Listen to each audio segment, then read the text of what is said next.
तो ये देखें a plus P D minus D, इसको अंदर मल्टीप्लाई किया तो ये आ गया l के लिए, हमारे पास ये आ गया m के लिए। अब अस्सलाम वालेकुम व्यूअर्स, कैसे हैं आप सब? उम्मीद है आप सब खैरियत से होंगे। हम करने वाले हैं आज अपनी mathematics first year exercise number 6.2 का क्वेश्चन नंबर 1 देखते हैं। Right the first 4 terms of the following arithmetic sequences if a1 is equal to 5 and other 3 consecutive terms are 23, 26 and 29। a1 हमें दे दिया, हमने a2, a3 और a4 फाइंड करना। First 4 terms कही है ना उन्होंने, तो फर्स्ट हमें उन्होंने खुद ही दे दी और नेक्स्ट 3 टर्म्स हम खुद फाइंड करेंगे। अब हमने देखना यह है कि ये जो 3 टर्म्स है ना, इनमें से हमने कॉमन डिफरेंस ले लेना है। सेकेंड वाली टर्म को फर्स्ट वाली टर्म में से माइनस करेंगे तो हमारा कॉमन डिफरेंस आ जाएगा। अगर आप ऐसे नहीं कर रहे तो ये भी कर सकते हैं, 29 माइनस 26, तब भी हमारे पास कॉमन डिफरेंस 3 ही आएगा। अब a1 हमें दिया हुआ है, a2 किसके इक्वल होता है, इसका फॉर्मूला क्या होता है, a1 प्लस डी। तो हमने a1 की वैल्यू पुट की 5 प्लस कॉमन डिफरेंस d की वैल्यू 3, तो क्या आ गया 8। अब a3 है तो यहाँ पे देखें एक इंक्रीज कर दिया, a2 प्लस डी, तो यहाँ से 8 हमारे पास यहाँ से आ गया और 3 ये कॉमन डिफरेंस वाला आ गया, तो ये आ गया 11। Next a4 is equal to a3 plus d, a3 की वैल्यू पहले पुट करें और फिर d की वैल्यू पुट कर दें तो 14 आ गया। 10 other 3 consecutive terms are 8, 11 and 14। हमारे पास नेक्स्ट 3 कॉन्जिक्यूटिव टर्म्स क्या आ गई, 8, 11 एंड 14, और ये फोर्थ वाली ये भी हमारे पास है। फर्स्ट 4 कहीं थी तो हमारे पास फर्स्ट 4 आ गई। नेक्स्ट हम इसका सेकंड पार्ट देखते हैं, ये थोड़ा सा डिफरेंट है। a5 हमें दिया हुआ 17 और a9 दिया हुआ 37। अब ये देखें, जैसे हमने a5 को ऊपर किया था, a4 को किया था, a4 is equal to a3 plus d, तो यहाँ पे हम ये भी कर सकते हैं a5 is equal to a4 plus d. लेकिन अब हमारे पास तो a4 भी नहीं है, कॉमन डिफरेंस भी नहीं है, हमने कॉमन डिफरेंस फाइंड करना है। और हम a5 को ऐसे भी लिख सकते हैं, a5 is equals to a plus 4d, हम ऐसे भी लिख सकते हैं। हम यहाँ पे भी लिख सकते थे a4 is equal to a plus 3d। ये देखें a5 को हमने a प्लस 4d लिख लिया, तो a9 को हम क्या लिख सकते हैं, a9 is equals to a plus 8d। ठीक है, अब उस तरह से हम ये कॉमन डिफरेंस यानी कि d फाइंड करेंगे। हमारे पास d फाइंड करने का और कोई ऑप्शन नहीं है यहाँ पे, और किसी भी तरीके से नहीं किया जा सकता। यहाँ पे तो हमें दी हुई थी ना कॉन्जिक्यूटिव टर्म्स, तो इनसे फाइंड कर लिया। अब नीचे वाले क्वेश्चन में हम d फाइंड करने के लिए इनको इस फॉर्म में लिखेंगे। यहाँ पे हम देखते हैं अपना सोल्यूशन। a5 हमें 17 दिया है तो a5 का हम लिख लेंगे a प्लस 4d, इसको 17 के इक्वल रख के इक्वेशन नंबर 1 कह देंगे। अब a9 हमें 37 दिया है, इसको a प्लस 8d लिख के हम इक्वेशन नंबर 2 कह देंगे। अब इक्वेशन नंबर 1 को सब्ट्रैक्ट करेंगे इक्वेशन नंबर 2 में से, a से कैंसिल हो गया, क्या बचा 8d। नीचे ये हमने साइंस चेंज किए थे इनके, 8 में से 4 माइनस करें तो 4d आ गया। 37 में से 17 माइनस करें तो 20, यहाँ पे 20 के साथ डिवाइड हो जाएगा, यहाँ पे 4, 20/4 d क्या आ गया 5। हमारे पास कॉमन डिफरेंस आ गया। और अब यहाँ पे देखेंगे इक्वेशन नंबर 1 में पुट करके हमने अब a भी फाइंड करना है। a फाइंड करेंगे तो हमारा नेक्स्ट सीक्वेंस बनेगा ना। ये देखें इक्वेशन नंबर 1 ये है हमारे पास, इसमें हम पुट करेंगे वैल्यू d की, a plus 4d is equal to 17, ये इक्वेशन नंबर 1 थी। a प्लस 4d की जगह d की वैल्यू पुट की, तो यहाँ से हमने इसको ये देखें सिंप्लीफाई करके a की वैल्यू क्या आ गई -3, a की वैल्यू -3 आई। तो a1 जो है वो उसको हम a ही लेते हैं, a के इक्वल रखते हैं, तो a1 हमारे पास क्या आ गया फिर -3। a2 जैसे हमने पीछे फाइंड किया अभी, a2 किसके इक्वल है a प्लस डी के। जैसे मैंने अभी आपको पीछे बताया कि a2 है तो हम a प्लस डी भी लिख सकते हैं, a3 है a प्लस 2d भी लिख सकते हैं। और यहाँ पे हम जो लास्ट क्वेश्चन में हमने किया हम वैसे भी कर सकते थे, a2 is equals to a1 plus d. Next जो a3 था हम इसको लिख सकते थे a2 प्लस डी, दोनों तरह से कर सकते हैं। मैंने इस तरह से कर लिया, आप उस तरह से भी कर सकते हैं। अब इसको हमने सिंप्लीफाई किया, ये देखें a plus D, a plus 2d, a4 है तो a प्लस 3d, तो इनके ये वाले आंसर्स आ गए। Hence the first 4 consecutive terms are -3, 2, 7 and 12। देखते हैं अपना third part. 3a7 is equals to 7a4 and a10 is equals to 33। अब देखें a7 है तो क्या होगा a प्लस 6d, यहाँ पे हम एक नंबर कम कर देते हैं, 7 है तो 6, 5 है तो 4, यहाँ पे 3 को हम ऐसे बाहर लिख लेंगे, अंदर a7 की वैल्यू रखेंगे a प्लस 6d। अब 7a4 है तो अंदर a प्लस 3d आएगा, a4 है तो 3d, और 7 यहाँ ऐसे कैसे आ गया। अब इसको अंदर मल्टीप्लाई करेंगे तो ये आएगा, इसको अंदर मल्टीप्लाई करेंगे तो ये आएगा। सारी अमाउंट को एक तरफ लेना है, यहाँ पे हम एक तरफ इनको लेके आए, सब्ट्रैक्ट किया तो ये आया।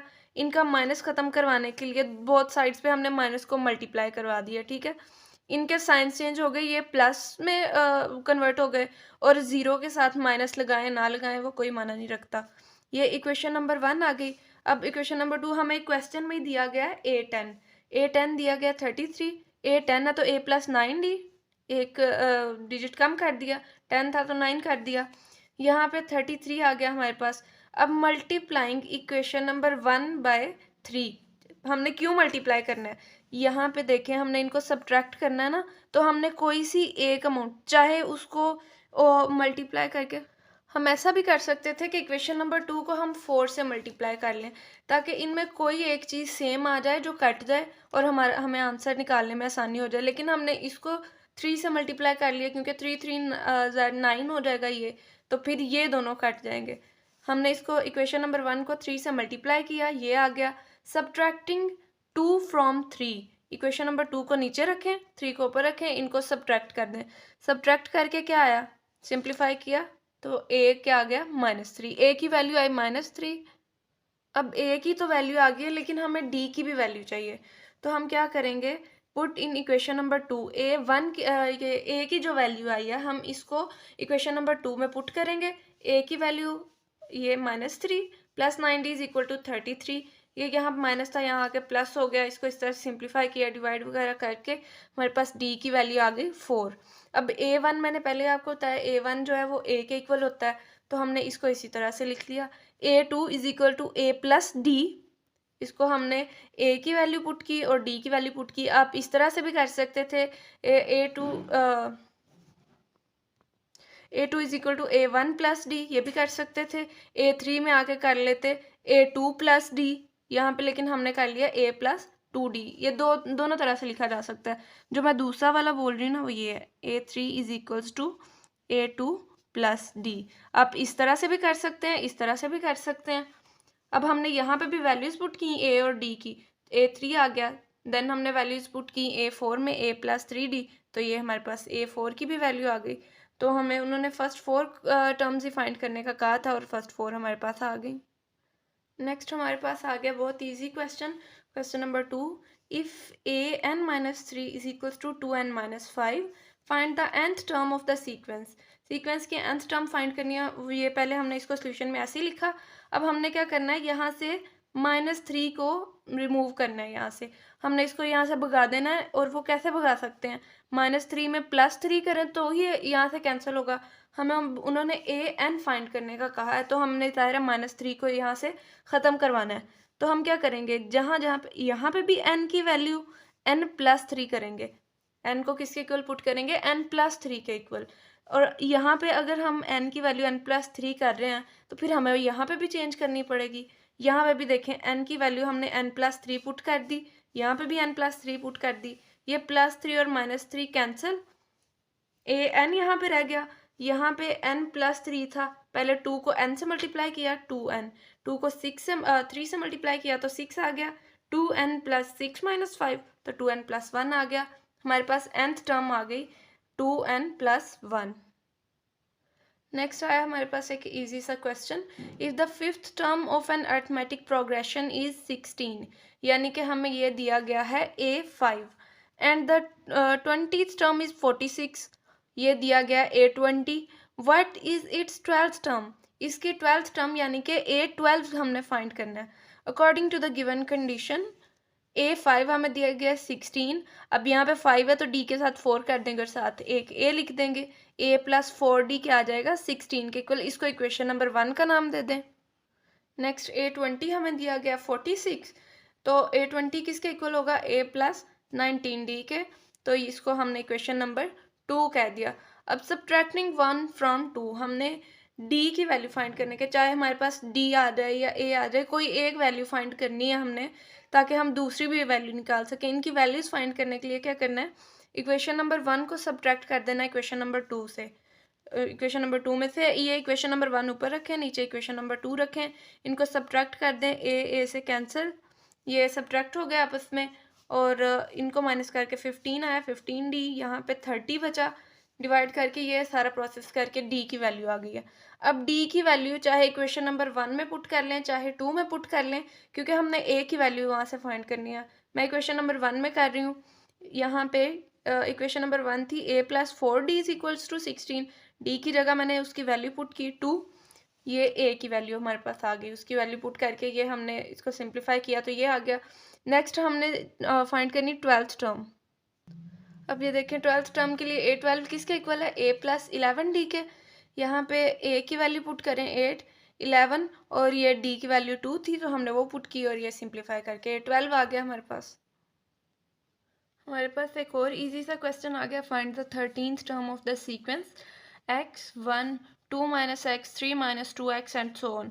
अब हमारे पास a1 a2 है ना, तो हमें आगे वालों की ज़रूरत ही नहीं है। आपने अगर करना है तो डिफरेंस इनसे भी कर सकते हैं कि a3 - a2 कर लें तो भी कॉमन डिफरेंस वही आएगा जो a2 - a1 आएगा। अगर आप a4 - a3 कर रहे हैं तो भी कॉमन डिफरेंस वही आएगा जो बाकियों का आ रहा है। अब देखें हमारे पास a1 है x, a2 है 1, हम कॉमन डिफरेंस ले रहे हैं a2 - a1, d की वैल्यू a - x आ गई, सॉरी 1 - x आ गई, a की वैल्यू हमारे पास पहले ही है x। अब a13 किसके इक्वल है, a + 12d के, a की वैल्यू x, हमने 12 यहाँ पे लिख लिया और ये d की वैल्यू 1 - x पुट कर दी, तो इनको सिंप्लीफाई किया, अंदर मल्टीप्लाई किया, इनको सिंप्लीफाई करके ये हमारे पास आंसर आ गया, a13 यही था हमारा। नेक्स्ट है question number 5, find the 18th term of the arithmetic progression. a18 हमने फाइंड करना है इफ़ इट्स 6th टर्म, यानी कि a6 जो है वो 19 है and 9th term is 31, a9 ये है 31, a6 जो है वो 19 है और a18 हमने फाइंड करना है। According to the given condition a6 is equals to 19, a + 5d is equals to 19, a6 है तो a + 5d हो जाएगा, इसको इक्वेशन नंबर 1 का नाम दें।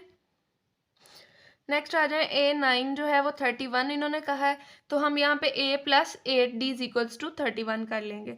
यहाँ पे 9 था ना तो यहाँ पे 8 हो गया, a + 8d, इसको इक्वेशन नंबर 2 का नाम दें। अब इक्वेशन नंबर 1 को सब्ट्रैक्ट कर दें इक्वेशन नंबर 2 में से, हमने d और a की वैल्यू फाइंड करनी है ना पहले, तभी हमारे पास आएगा a18, तो हमने d और a की वैल्यू फाइंड करने के लिए इन दोनों को सब्ट्रैक्ट किया, सब्ट्रैक्ट करके a से कैंसिल हो गया और अब यहाँ पे आ गया 3d इज इक्वल्स टू 12, इनको सिंप्लीफाई करके ये d की वैल्यू आ गई। पुट इन इक्वेशन नंबर 1, चाहे 1 में पुट कर लें चाहे 2 में पुट कर लें वैल्यू सेम ही आएगी, आंसर सेम आएगा। मैंने इक्वेशन नंबर 1 में पुट कर लिया तो ये यहाँ पे था, इक्वेशन नंबर 1 थी a + 5d is equals to 19, d की जगह मैंने उसकी वैल्यू पुट की और ये हमारे पास a की वैल्यू आ गई सिंप्लीफाई करके। तो a18 फिर हमारे पास क्या आया, a18 का हमें पता है कि फॉर्मूला इसका ये होता है a + 17d, यानी कि यहाँ पे 18 है तो यहाँ पे एक हमने कम कर दिया और साथ a लिख दिया।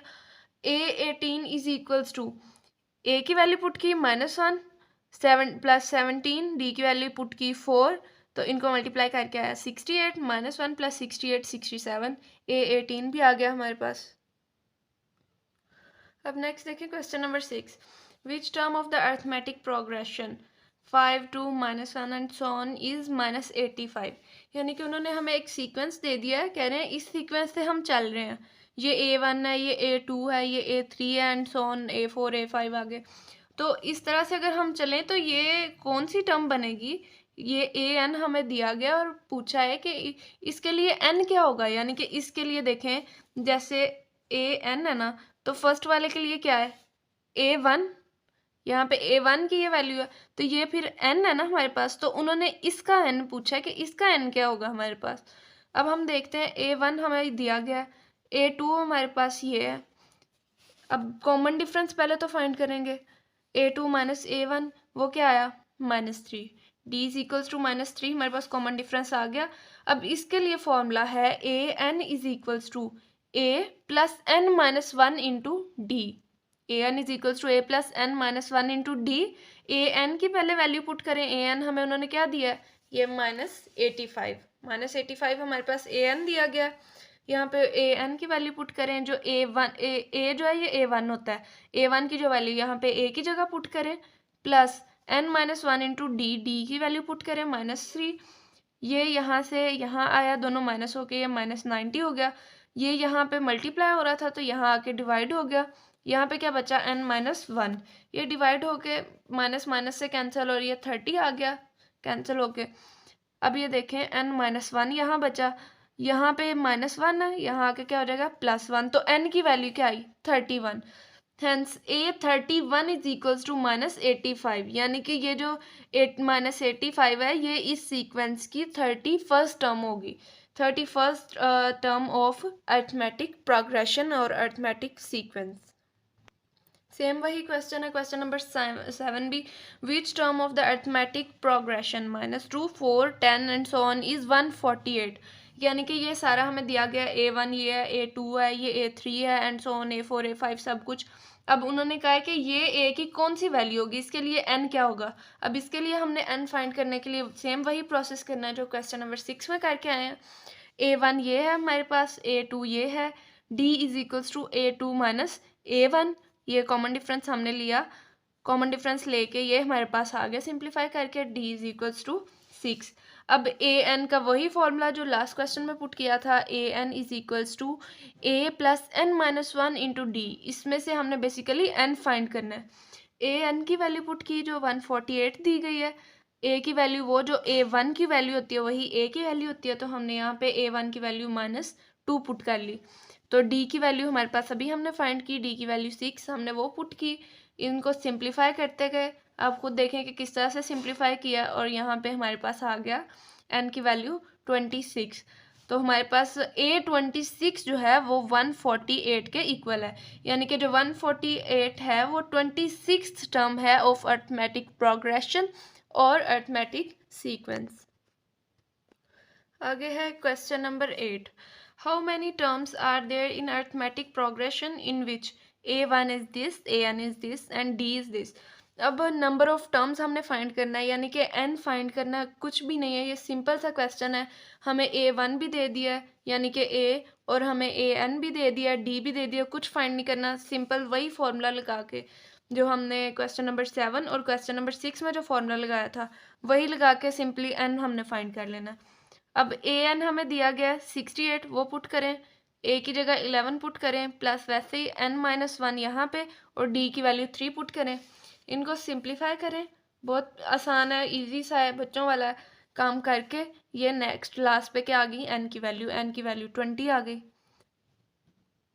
नेक्स्ट हमारे पास क्वेश्चन नंबर 9 है, if the nth term of arithmetic progression is 3n-1, यानी कि ये हमें an दिया गया है। फाइंड द अरिथमेटिक प्रोग्रेशन, हमने अरिथमेटिक सीक्वेंस अब फाइंड करना है कि कौन सा सीक्वेंस होगा अगर हमारे पास an है 3n-1। तो अगर हम इस सीक्वेंस से सॉल्व करते हैं तो फिर हमारे पास कौन सा सीक्वेंस बनेगा, मतलब किस तरह की काउंटिंग्स आएंगी। यहाँ पे देख लें, हम पुट कर लेते हैं या लेट कर लेते हैं कि n1 है, फिर 2 है, फिर 3 है, फिर 4 एंड सो ऑन, मतलब कि हमने इसको नेचुरल नंबर्स ले लिया, n को 1 से लेके सो ऑन जहाँ तक भी जाए, ये अनलिमिटेड है। A1 है ना, ये देखें 3, वही 3 पीछे हमने पढ़ा ना, A1 क्या दिया, AN क्या दिया 3n-1। पहले यहाँ पे भी n की वैल्यू 1 पुट करें और यहाँ पे भी n की वैल्यू 1 पुट करें, दोनों जगह पे पुट की, ये आ गया। अब यहाँ पे n की वैल्यू 2 पुट करें, यहाँ पे भी n की वैल्यू 2 पुट करें, n की वैल्यू 2 पुट की तो ये आ गया। यहाँ भी n की 3 वैल्यू पुट की, यहाँ भी 3 पुट की तो ये आ गया, एंड सो ऑन, ये चलता जाएगा ये प्रोसेस, ये रुकने वाला नहीं है। आप एटलीस्ट 3 तक कर लें या 4 कर लें, 5 कर लें, लेकिन कम अज़ कम भी A3 तक आपने ज़रूर जाना है।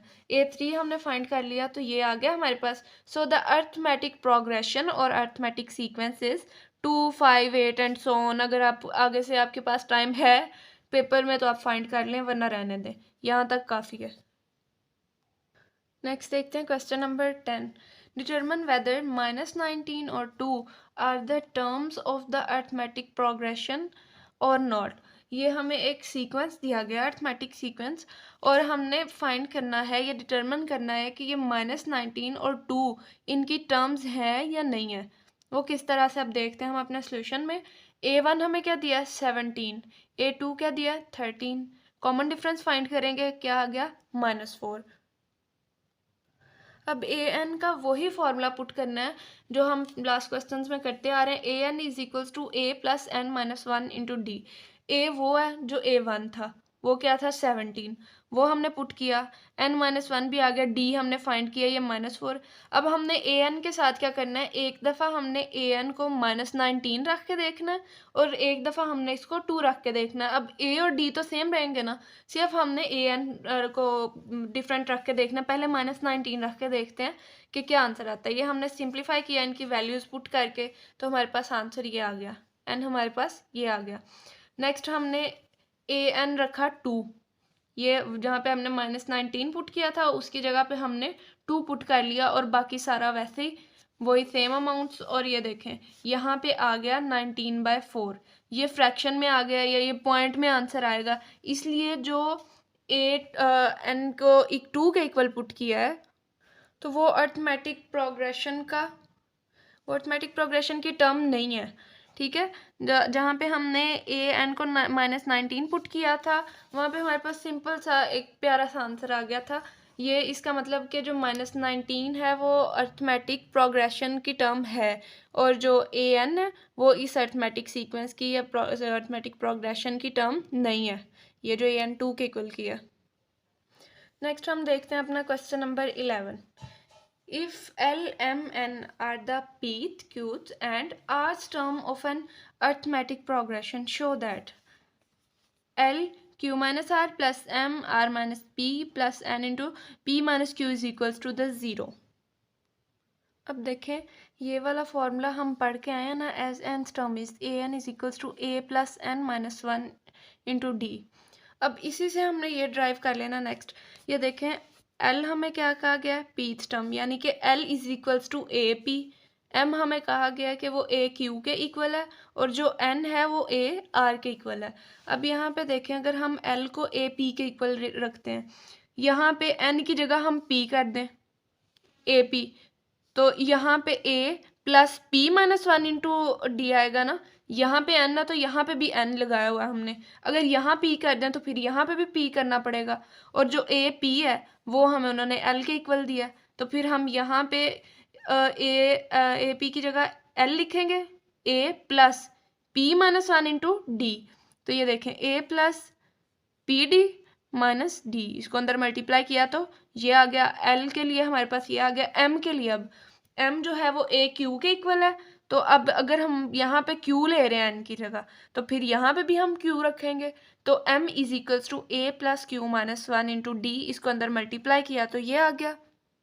या फिर अगर आपको अच्छे से समझ नहीं आ रही तो आप एक स्टेप ये कर लें, a p is equals to a plus p minus 1 into D. ये देखें यहाँ पे जहाँ पे n था वहाँ पे हमने p पुट कर दिया, बाकी सारा सेम। और अब a p हमें गिवन कंडीशन है कि a p जो l के इक्वल, तो ये a p की जगह l लिख लें और बाकी सारा ये वैसे ही आ गया। यहाँ पे भी ऐसे कर लें, a q is equals to a plus q minus 1 into D. ये हमने हमें गिवन कंडीशन है हमारे पास कि ए क्यू जो है वो m के इक्वल है, तो यहाँ पे हमने m लिख लिया। नेक्स्ट हम देख लेते हैं फॉर n को जो है वो हमें उन्होंने कहा है कि वो a r के इक्वल है, तो यहाँ पे r पुट किया, तो जहाँ पे यहाँ पे n था वहाँ भी r पुट करेंगे, तो n is equals to A R, या फिर n is equals to a plus R minus 1 into D. ये हमारे पास क्या आ गया n की वैल्यू। अब ये हमारे पास दी हुई है इक्वेशन, हमने ये करना है प्रूफ कि ये जो है ये 0 के इक्वल है। अब यहाँ पे L की वैल्यू पुट करें जो आई है, M की वैल्यू पुट करें, और ये R माइनस पी ऐसे ही, और ये हमने पुट कर ली N की वैल्यू, ये N की वैल्यू यहाँ पे पुट की। अभी देखें एक ही स्टेप है कि इनको सबको मल्टीप्लाई कर देना, पहले ए को क्यू से, फिर ए को -r से, फिर इसको इससे, फिर इसको इससे। ये सारा मल्टीप्लिकेशन का प्रोसेस आप पढ़ के आए, ये देख लें। मल्टीप्लाई करेंगे तो ये सब कैंसिल हो जाएंगे। अब कैसे, ये देखें, ये ए क्यू है, यहाँ पे ढूंढे, और ए क्यू कहाँ पे है, ये रहा ए क्यू। ए क्यू से कैंसिल। अब ये -a आ रहा है तो ये +ar से कैंसिल। ये +pqd है तो ये वाला -pqd, ये इससे कैंसिल। ये है -prd तो यहाँ पे हम लिखेंगे, देखेंगे +prd, ये दोनों कैंसिल। ये -qd है तो अब प्लस का qd ढूंढें, ये भी कैंसिल। नेक्स्ट +rd है, ये -rd से कैंसिल। ये -ap है, +ap cancel. qrd, -qrd, -pd, +pd, ये सारे कैंसिल। हैंस 0 = 0, यानी left hand side is equal to right hand side proved. Same वही क्वेश्चन है ये भी। यहाँ पे p दिया m-n plus q into n-l plus r into l-m is equals to 1। इनमें फ़र्क सिर्फ इतना है कि यहाँ पे देखें m-n अंदर है, यहाँ q-r था, और ये बाहर थे ये वाले डिजिट्स, और ये वाले जो नंबर्स थे, और यहाँ पे ये वाले बाहर अंदर हैं और ये बाहर हैं। बहुत इजी है ये भी। As the nth term an is equals to a plus n minus 1 into D, वही काम करना है जैसे हमने पीछे किया। l को अगर p के इक्वल लेते हैं तो यहाँ पे p पुट कर देंगे अंदर, n की जगह पे p पुट किया तो ये हमारे पास आ गया। नेक्स्ट हम m का देख लेते हैं, उसको भी हमने सेम इसी तरह से किया। नेक्स्ट n को देखें तो उसको भी हमने सेम इसी तरह से किया जैसे लास्ट क्वेश्चन में करके, यहाँ तक सेम है पीछे वाला।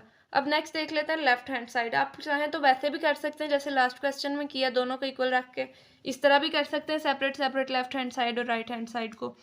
ये m-n plus q n-l plus r into l-m, m की वैल्यू पुट करें, माइनस ये n की वैल्यू पुट करें, यहाँ पे भी n की वैल्यू पुट करें, माइनस ब्रैकेट के अंदर पुट करनी है ताकि हमने इनके बाद में अंदर से ये साइंस भी तो चेंज करने हैं ना। ये बाहर माइनस अंदर मल्टीप्लाई होगा, इसलिए इनको ब्रैकेट में रखें। नेक्स्ट ये भी हमने इसी तरह से किया, l की वैल्यू पुट की और m की, और ये जो माइनस है ये अंदर इन ब्रैकेट्स के अंदर मल्टीप्लाई होके इनके साइंस चेंज कर देंगे। साइंस चेंज किए तो ये देखें a से कैंसिल, d से कैंसिल, यहाँ पे भी a से कैंसिल, d से कैंसिल, a से और d से। सिर्फ ये बचे हैं, ये हमारे पास जो बचे हैं इनको हमने लिख लिया, इनको हमने अंदर मल्टीप्लाई किया, p को इन दोनों से, q को इन दोनों से और r को इन दोनों से। ये आ गया अब pqd, ये प्लस pqd है, ये माइनस pqd से कैंसिल, माइनस prd और ये प्लस prd से cancel, plus qrd minus qrd से कैंसिल। तो हमारे पास क्या आ गया, लेफ्ट हैंड साइड आ गई 0। तो हमें यही तो कहा था यहाँ पे कि ये जो है हमारे पास 0 के इक्वल आना चाहिए इसका आंसर, तो ये राइट हैंड साइड के इक्वल आ गया। Hence proved that left hand side is equals to right hand side. Next हम देखते हैं अपना question number 12, find the nth term of the sequence. ये हमारे पास a1 है, ये a2 है, ये a3 है। अब इस पर ज़रा गौर करें, नीचे तो सब कुछ सेम सेम आ रहा है, 3 3 3 सब सेम है। अगर कोई डिफरेंस आ रहा है तो ऊपर आ रहा है, ऊपर वाली अमाउंट में, तो हम इनका सीक्वेंस देख लेते हैं। नीचे वाले को अभी कुछ देर के लिए छोड़ दें, इसको बाद में देखते हैं। 4 7 और 10, 4 7 10 एंड सो ऑन। स्क्वायर को भी कुछ देर के लिए साइड पे रख दें, जो सीक्वेंस चेंज हो रहा है ना उसको हम देखते हैं। यहाँ से a1 ले लेते हैं 4, a2 आएगा 7 और a3 हमारे पास आ गया 10। अब a तो वही होता है जो a1 होता है, ये मैंने आपको बताया, a इज इक्वल्स टू 4। अब जो d है वो common difference a2 minus a1 कर लें या a3 माइनस a2 कर लें, कॉमन डिफरेंस भी हमारे पास आ गया। नेक्स्ट फॉर nth टर्म, ये हम पूरी एक्सरसाइज में यही फॉर्मूला लगाते हैं, an is equals to a plus n minus 1 into D. a की वैल्यू भी है, d की वैल्यू भी है, इनको हम पुट करते हैं इसमें। ये हमने वैल्यूज पुट की तो हमारे पास सिंप्लीफाई करके आ गया 3n प्लस 1। उन्होंने हमसे यही पूछा है कि इसकी nth टर्म क्या होगी। ये हमारे पास आए, इसकी nth टर्म क्या है। हमने 3n प्लस 1 नहीं लिखना, हमारे पास जो कंप्लीट सीक्वेंस है वो ये वाला है। 3n प्लस 1 तो इनकी जगह आया ना, ऊपर स्क्वायर और नीचे 3 भी लिखना है हमने। ये ऊपर स्क्वायर लगा दिया, नीचे 3, ये दोनों सेम थे, इनको हमने सॉल्व नहीं किया तो इनको हमने इसी तरह से लगा दिया जैसे क्वेश्चन में दिया गया था, और अंदर जो ये वाला था जो यहाँ से चेंज हो रहा था यहाँ पे, इसको हमने इस तरह से लिख लिया, an हमारे पास ये आ गया। नेक्स्ट देखते हैं अपना क्वेश्चन नंबर 13। अब यहाँ पे कहता है if 1/a, 1/b and 1/c are in arithmetic progression then show that b is equals to 2ac over a plus c। ये हमें दिया गया है कि ये तीनों अर्थमेटिक प्रोग्रेशन में है, अर्थमेटिक सीक्वेंस में है। तो अब हमने प्रूव ये करना है कि b इसके इक्वल है। पहले क्या करेंगे, कॉमन डिफरेंस लेंगे। पहले हमने एक कॉमन डिफरेंस लिया 1/b माइनस 1/a का। नेक्स्ट हमने कॉमन डिफरेंस इसका लिया 1/c माइनस 1/b का। हमें पता है कि इन दो का कॉमन डिफरेंस लेंगे या इन दो का, वो दोनों वो कॉमन डिफरेंस जो है वो सेम आता है, तो फिर हम इनको इक्वल कर लेंगे, इनके दरमियान इक्वल का साइन पुट करेंगे। यहाँ पे ये जो b वाली अमाउंट है इसको एक साइड पे ले आए, ये -1/, जो b था वो इस तरफ आके +1/b हो गया, ये -1/a इस तरफ आके +1/a हो गया। यहाँ पे भी एलसीएम लिया, यहाँ पे भी एलसीएम लिया, तो हमारे पास ये आ गया।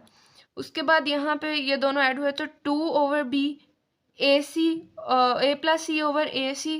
सिंपली क्या करना है, हमने b को यहाँ ले आए, ये इधर आ जाएंगे, यहाँ पे ऊपर आके ये 2ac हो जाएगा, ये इसके साथ मल्टीप्लाई हो जाएगा, ये यहाँ के डिवाइड, और b इधर आ जाएगा। ये हमने पहले क्रॉस मल्टीप्लिकेशन की, इस तरफ 2ac आ गया, b into a plus c आ गया, तो ये यहाँ मल्टीप्लाई हो रहा है, यहाँ के डिवाइड हो जाएगा। Hence proved. जो हमारे पास उन्होंने पूछा था कि हमें कहा था कि शो करें कि b जो है इसके इक्वल है, तो हमने उसे इक्वलाइज कर दिया। नेक्स्ट क्वेश्चन नंबर 14 देखते हैं, इसी तरह का क्वेश्चन है। If 1/a, 1/b and 1/c are in arithmetic progression, show that the common difference यानी कि d जो है वो है a minus c over 2ac। पहले हमें ये दिया गया कि ये अर्थमेटिक प्रोग्रेशन में। अब देखें अगर अर्थमेटिक प्रोग्रेशन में है तो एक कॉमन डिफरेंस लें इन दोनों का, ये आ गया second term minus first term. अब एक कॉमन डिफरेंस लें इन दोनों का, third term minus second term, ये आ गया। इसको इक्वेशन नंबर 1 कह दें, इसको इक्वेशन नंबर 2 कह दें। दोनों इक्वेशंस को ऐड करें, इस तरफ d प्लस डी और इस तरफ इसका ये ऐड हो गया, इसका ये ऐड हो गया। अब ये 1/b माइनस 1/b से कैंसिल, यहाँ बचा 1/c माइनस 1/a। इनका एलसीएम लिया तो हमारे पास ये आ गया। अब ये जो 2 है यहाँ मल्टीप्लाई हो रहा है, हमें 2d नहीं चाहिए, हमें सिर्फ d चाहिए, तो 2 इधर आके डिवाइड हो जाएगा, तो ये हमारे पास आ गया d इज